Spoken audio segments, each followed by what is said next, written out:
ఓం ఐం హ్రీం శ్రీం శ్రీమాత్రే నమః. లలితా సహస్రనామంలోని 75వ నామం మంత్రిణ్యంబా విరచిత విశంఖవధతోషిత. ఇది 16 అక్షరాల నామం. ఈ నామంతో అమ్మవారికి నమస్కరించేటప్పుడు మంత్రిణ్యంబా విరచిత విశంఖవధతోషితాయే నమః అని చెప్పాలి. మంత్రిణ్యంబ అంటే మంత్రిని దేవత చేత.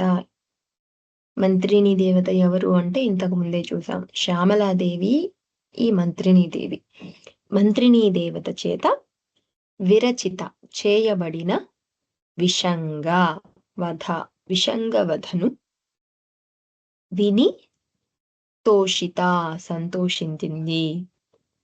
నామంలో అమ్మవారు విషంగుడి యొక్క వధను శ్యామలాదేవి తన మంత్రిని అయినటువంటి శ్యామలాదేవి చేత జరిగినటువంటి వధను విని సంతసించింది కాబట్టి అమ్మవారికి మంత్రిణ్యంబా విరచిత విశంగవధ తోషితాయే నమః అన్న నామం వచ్చింది.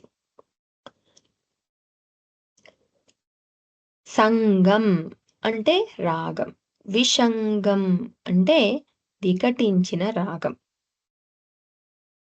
విషంగుడు విశుక్రుడు వీరిద్దరూ బండాసురుని సోదరులు అని ఇంతకు ముందే చూసుకున్నాం. విషంగుడు మనలో ఉన్నటువంటి విషయ లంపటత్వాన్ని రెచ్చగొడతాడు. అంటే మెటీరియలిస్టిక్ థింగ్స్ పైకి వెళ్ళేదానికి మనసు అన్నిటినీ ఆధ్యాత్మికత వైపు కాకుండా ఈ సాంసారికమైనటువంటి వస్తువుల వైపు, విషయాల వైపు మనసు వెళ్తూ ఉంటుంది. అలా వెళ్ళేలాగా రెచ్చగొట్టేవాడు విషంగుడు. ఈ విషంగుణ్ణి తన మంత్రిని అయిన శ్యామలాదేవి వధించడం చూసి అమ్మవారు సంతోషించిందట. ఇది దీని యొక్క రహస్యార్థం. మనలో వికృత భావాలను రెచ్చగొట్టే అసురీ గుణ సంకేతుడైనటువంటి ఈ విషంగుణ్ణి వధించే మంత్రిని అయిన శ్యామలాదేవిని చూసి సంతోషించున్నది అని ఈ నామానికి అర్థం. కొన్ని దగ్గరలో పాఠ్యాంతరాలు ఉంటాయి.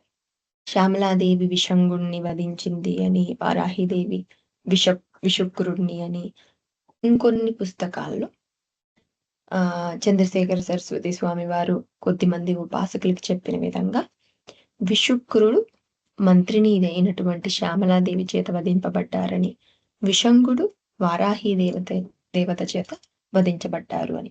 ఇది ఏమైనా ఇది ఈ విశుక్రుడు విషంగుడు అనేటువంటివి స్థూలంగా ఉండేటటువంటి నామాలు మనలో ఉండేటటువంటి సూక్ష్మ రూపమైనటువంటి ఆ అసురీ భావాలకు సంకేతాలు అని అర్థం చేసుకొని వాటిల్ని ఎప్పుడైతే మనం అమ్మవారి నామాన్ని ఉచ్చరిస్తున్నామో, ఆమె పాదాలను పట్టుకున్నామో, ఆ అసురీ భావాలను తొలగిపోయేలాగా మనలో ఉండేటువంటి దైవీ సంపద ప్రేరేపింపబడుతూ ఉంటుంది.